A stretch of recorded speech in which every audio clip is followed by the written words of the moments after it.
మనుష్యుల హృదయాలందు భయం ఎప్పుడూ కొలువుదీరి ఉంటుంది.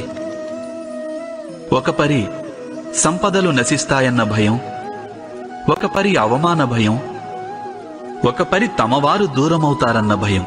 అందుకే ఇలా భయం కలగడం మనందరికీ సహజమే అనిపిస్తుంది. ఇంతకీ ఎప్పుడైనా ఆలోచించారా?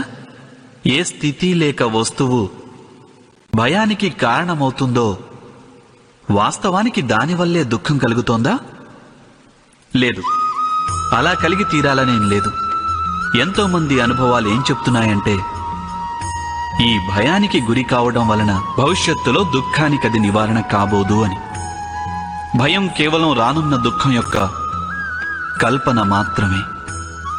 వాస్తవికతతో దీనికి ఎట్టి సంబంధమూ లేదు.